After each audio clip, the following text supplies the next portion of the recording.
जगत गुरु श्रील प्रभुपाद की जय। श्रील प्रभुपाद जी की 125वीं व्यास पूजा के शुभ अवसर पर गुरु गौरांग की प्रसन्नता हेतु भवांजलि समर्पयामि प्रस्तुत कर रहा है श्रील प्रभुपाद द्वारा दिए गए प्रवचन। यह प्रवचन 3 अगस्त 1968 को मॉन्ट्रियल में दिया गया था। इस प्रवचन का शीर्षक था बुद्धि की परीक्षा। स वै पुंसा परो धर्मो यतो भक्तिरधोक्षजे अहेतुकी प्रतिहता ययात्मा सुप्रसिद्धति। संपूर्ण मानवता का सर्वोच्च कर्तव्य अर्थात धर्म वह कार्य है जिससे मनुष्य भगवान अधोक्षज के प्रति प्रेममयी भक्ति प्राप्त कर सके। बिना किसी हेतु के एक निर्वाद भक्ति ही आत्मा को पूर्णतः संतुष्ट कर सकती है। श्रीमद्भागवतम 1.2.6 में जीवन का वास्तविक लक्ष्य पूर्ण संतुष्टि प्राप्त करना है और वह केवल भक्ति करने से ही प्राप्त हो सकती है। अन्य कोई मार्ग नहीं है। यदि आप समस्त चिंताओं से मुक्त होकर प्रसन्न होना चाहते हैं तो आपको भगवान की भक्ति करनी होगी। इससे आप समस्त भौतिक चिंताओं तथा समस्त भौतिक दुखों से मुक्त हो जाएंगे। आगे प्रभुपाद जी कहते हैं, हम सभी इसी अवस्था को प्राप्त करना चाहते हैं और इसी प्रयास में लगे हैं। किस प्रकार पूरी तरह सुखी हुआ जाए। हमारा पूरा जीवन इसी संघर्ष में बीत जाता है। किसी भी देश में जाएं, किसी भी प्राणी को लें, चाहे वह मनुष्य है, पशु है या पक्षी, प्रत्येक व्यक्ति संघर्ष कर रहा है। सभी सुखी होने का प्रयास कर रहे हैं। मन अथवा आत्मा का यह सुख केवल तभी संभव है जब हम श्री कृष्ण की भक्ति करेंगे। यही एकमात्र उपचार है, अन्य कोई विकल्प नहीं है। भगवान श्री कृष्ण भगवद गीता 4.7 में कहते हैं, यदा यदा हि धर्मस्य ग्लानिर्भवति भारत अभ्युत्थानं धर्मस्य तदात्मानं सृजाम्यहम्। हे अर्जुन, जब भी धर्म की ग्लानि होती है तब मैं अवतार लेता हूँ। धर्म की ग्लानि का अर्थ है कि जीवन के वास्तविक उद्देश्य से दूर हो जाना। धर्म का वास्तविक अर्थ है हमारा वास्तविक स्वभाव और उस स्वभाव के अनुरूप कर्तव्य। मैं फिर से वही दो उदाहरण दोहराता हूँ। अग्नि गर्म होती है और उसमें प्रकाश होता है। आप अग्नि से प्रकाश अथवा गर्मी को दूर नहीं कर सकते, इसलिए गर्मी और प्रकाश अग्नि का धर्म है। श्री चैतन्य महाप्रभु अत्यंत सुंदरता पूर्वक जीवात्मा के धर्म का वर्णन करते हैं। हमारा धर्म है भगवान के आदेश का पालन करना और उनकी दिव्य सेवा में रत होना। वर्तमान युग में लोगों का भगवान का कोई ज्ञान नहीं है। वे पूछते रहते हैं भगवान क्या होता है और उन्हें अपनी शिक्षा पर अभिमान होता है। देखो, यह ईश्वर विहीन सभ्यता का ईश्वर विहीन परिणाम है। यही धर्म की ग्लानि है। तो इस युग में लोग भगवान को भूल गए हैं। कुछ लोग कहते हैं कि अब भगवान मर चुका है, इसलिए कलयुग में भगवद गीता या हरे कृष्ण मंत्र ही भगवान का अवतार है। श्री कृष्ण कहते हैं, यदा यदा हि धर्मस्य ग्लानिर्भवति भारत अभ्युत्थानम् अधर्मस्य तदात्मानं सृजाम्यहम्। उस समय मैं अवतार लेता हूँ। तो श्री कृष्ण अपने पवित्र नाम में अवतरित हुए हैं। हरे कृष्ण। श्री कृष्ण पूर्ण है और इसलिए श्री कृष्ण के पवित्र नाम और स्वयं श्री कृष्ण में कोई अंतर नहीं है। श्री कृष्ण के नाम, उनके रूप, उनके गुण, उनकी लीलाओं, उनके धाम तथा उनके पार्षदों में कोई अंतर नहीं है। भौतिक रूप से अंतर हो सकते हैं। मैं एक भारतीय हूँ और मेरा देश भारत मुझसे भिन्न है। आप अमेरिकी हैं और आपका देश आपसे भिन्न है। श्री कृष्ण कहते हैं, तदात्मानं सृजाम्यहम्। सृजामि का सामान्य अर्थ है मैं सृजन करता हूँ। मान लीजिए अपने चश्मे का खोल बनाया है, इसमें सृजामि कहते हैं। परंतु विद्वान वैष्णव बलदेव विद्याभूषण कहते हैं कि यहाँ सृजामि का अर्थ है मैं प्रकट होता हूँ। मायावादी दार्शनिक इस शब्द का अर्थ निकालते हुए कहते हैं कि जिस प्रकार अन्य भौतिक वस्तुओं का निर्माण होता है, उसी प्रकार श्री कृष्ण अथवा भगवान के अन्य अवतारों का भी निर्माण होता है। इस कमरे की प्रत्येक वस्तु का निर्माण किया गया है। यह डिक्टाफोन, यह माइक्रोफोन इत्यादि। परंतु यदि आप कहें श्री कृष्ण का भी निर्माण किया गया है और जिस वस्तु का निर्माण किया जाता है वह भौतिक है। और इस दृष्टि से श्री कृष्ण भी भौतिक हुए। तो आप इस विषय में ठीक से समझा ही नहीं है। यदि आप कहते हैं मैंने निर्माण किया तो इसका अर्थ है निर्माण करने से पहले आप थे।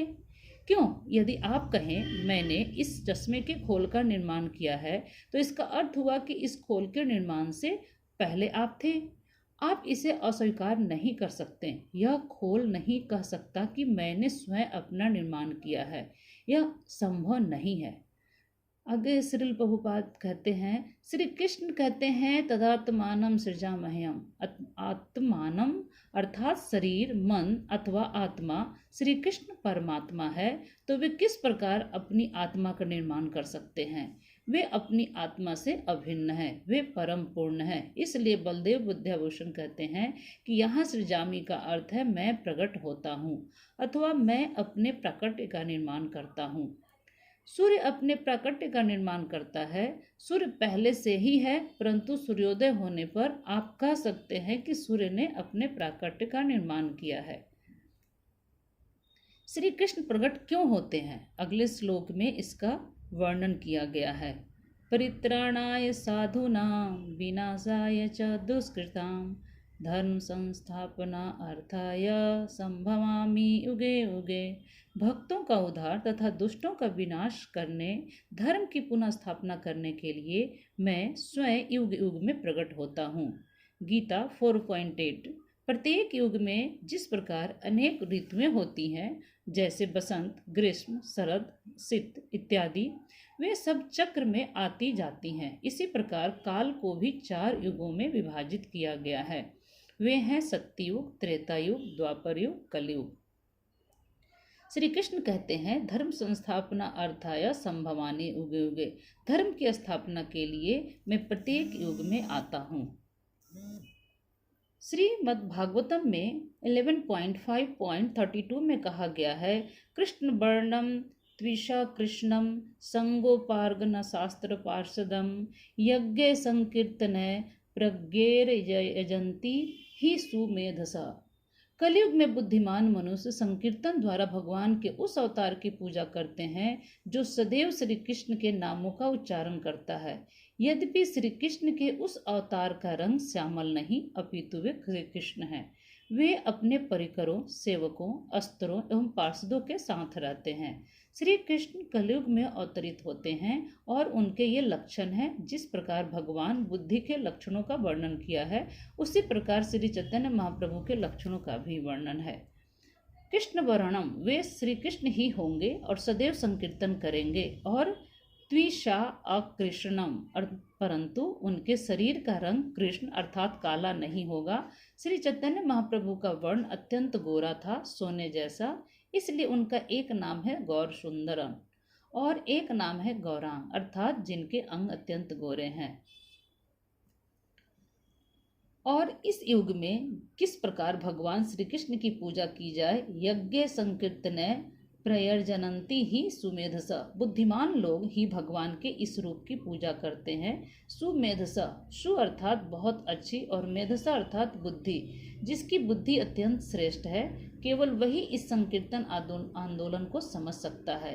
भारत में कई बार अल्प बुद्धि व्यक्ति को कहा जाता है, अरे तुम्हारा दिमाग में गोबर भरा है। तो सुमेधसा का अर्थ है जिसकी बुद्धि अच्छी है, किंतु आध्यात्मिक विषयों को समझने के लिए भौतिक बुद्धि का कोई लाभ नहीं। आध्यात्मिक विषय भौतिक बुद्धि पर निर्भर नहीं करते, वे अलग ही विषय हैं, न ही वे शारीरिक संरचना पर निर्भर करते हैं। आपको सदैव यह स्मरण रखना होगा, हम यह भेद नहीं करते कि पुरुष स्त्रियों से अधिक कृष्ण भावित बन सकता है। नहीं, स्त्रियां अधिक अच्छी भक्त बन सकती हैं क्योंकि वे सरल होती हैं। वे किसी भी धर्म को स्वीकार कर सकती हैं। सामान्यतया स्त्रियां इसलिए स्वीकार करती हैं क्योंकि वे सरल होती हैं। उनकी बुद्धि टेढ़ी नहीं होती और इसलिए कई बार उनका शोषण भी होता है। पुरुषों की शारीरिक संरचना स्त्रियों से भिन्न होती है और बुद्धि भी भिन्न होती है, परंतु इसका अर्थ यह नहीं कि स्त्रियां में प्रगति करने की योग्य नहीं है। भगवद गीता 9.33 में यह स्पष्ट वर्णन किया गया है हे पार्थ, मेरा आश्रय लेने वाला चाहे स्त्रियों, वैश्यों तथा शूद्रों की निम्न योनि में क्यों न जन्मा हो, वह अपने जीवन की परम गति प्राप्त कर सकता है। इससे अंतर नहीं पड़ता कि कोई व्यक्ति वैश्य है, शूद्र है या स्त्री है। सामान्यतः इन लोगों को अल्पबुद्धि माना गया है, परंतु श्री कृष्ण सभी के लिए हैं। माम ही पार्थ व्यापाश्रित्य। यदि व्यक्ति गंभीरतापूर्वक श्री कृष्ण को स्वीकार करता है, उसका आश्रय लेता है, तो भले ही वह स्त्री, शूद्र या वैश्य क्यों न हो, वह जीवन की सर्वोच्च गति प्राप्त कर सकता है। अगले श्लोक 9.33 में कहा गया है कि पुनः ब्राह्मणाय पुण्य, फिर पुण्यवान ब्राह्मणों, भक्तों तथा राजर्षियों का क्या कहना, वे अवश्य ही उच्चतम गति प्राप्त कर सकते हैं। भगवान की पूजा के भी विभिन्न प्रकार हैं। विभिन्न धर्मों में विभिन्न रीति से भगवान की पूजा की जाती है। हिंदू में भी विभिन्न पद्धतियां हैं। सुमेधसा का अर्थ है कि यदि व्यक्ति सर्वोच्च पद्धति का पालन करके सर्वोच्च गति प्राप्त करना चाहता है, तो उसे सुमेधसा होना होगा। और वह बुद्धि क्या है? तो यदि मुझे सरल मार्ग द्वारा सर्वोच्च गति प्राप्त हो सकती है, तो मैं ऐसे मार्ग क्यों लूं जिसकी गति अनिश्चित है? तो उसके लिए बुद्धि की आवश्यकता है। तो आगे श्रील प्रभुपाद जी कहते हैं, तो भगवान इस युग में भी प्रकट होते हैं। शास्त्रों के अनुसार इस युग में श्री चैतन्य महाप्रभु के रूप में आए। यदि हम प्रमाणिक शास्त्रों के आधार पर इस तथ्य को स्वीकार करते हैं, तो हम बुद्धिमान हुए। आपको बहुत बड़ा वैज्ञानिक या गणितज्ञ बनने की आवश्यकता नहीं है। नहीं, आपको केवल अधिकृत स्रोत से प्राप्त होने वाले ज्ञान को स्वीकार करना है। उदाहरणतः भारत में कार चलाते समय लिखा रहता है बाएं चलाओ। क्या इसे समझने के लिए बहुत अधिक बुद्धि की आवश्यकता है? यदि आप अपनी कार बाएं रखते हैं तो सब ठीक है, परंतु यदि आप दाएं रखते हैं तो आप अव्वल दर्जे के मूर्ख माने जाओगे। क्यों? क्योंकि वहां बाएं रखने के लिए कहा गया है और आप दाएं रखकर जा रहे हैं। इसका अर्थ हुआ कि आप सबसे बड़े मूर्ख हैं। हमारे भीतर इतनी बुद्धि तो होनी ही चाहिए। इसी प्रकार शास्त्र कहते हैं कि बुद्धिमान लोग हरे कृष्ण कीर्तन यज्ञ द्वारा भगवान की पूजा करेंगे। हरि नाम संकीर्तन भी यज्ञ है। यज्ञ का अर्थ है वह कार्य जिससे भगवान संतुष्ट होते हैं। तो कलयुग में भगवान हरे कृष्ण महामंत्र हरे कृष्णा कृष्णा कृष्णा हरे हरे, हरे राम राम राम हरे हरे के कीर्तन से संतुष्ट होते हैं। हरेर नाम केवलम कलौ नास्ते नास्ते नास्ते गतिर अन्यथा। शास्त्रों में बृहद नारदीय पुराण 3.8.126 में यह लिखा है, कलयुग में आत्म साक्षात्कार प्राप्त करने का एकमात्र मार्ग है हरि नाम संकीर्तन एवं हरि नाम संकीर्तन। अन्य कोई मार्ग नहीं है, नहीं है, नहीं है। कलयुग में आत्म साक्षात्कार की अन्य विधियों के पालन की कोई संभावना नहीं है। इसलिए बुद्धिमान लोगों को चाहिए कि इस हरे कृष्ण आंदोलन को स्वीकार करें। यही हमारी बुद्धि की परीक्षा है और इसका कीर्तन करना अत्यंत सरल है। इसका कीर्तन करने मात्र से हमारे हृदय में कृष्ण भावना की जागृति होगी और हम सर्वोच्च स्तर पर पहुंच जाएंगे। तो जो लोग कलयुग के लिए बताए गए इस सरल मार्ग को अपनाते हैं, वे बुद्धिमान कहलाते हैं। हरे कृष्णा। जय श्री प्रभुपाद की जय।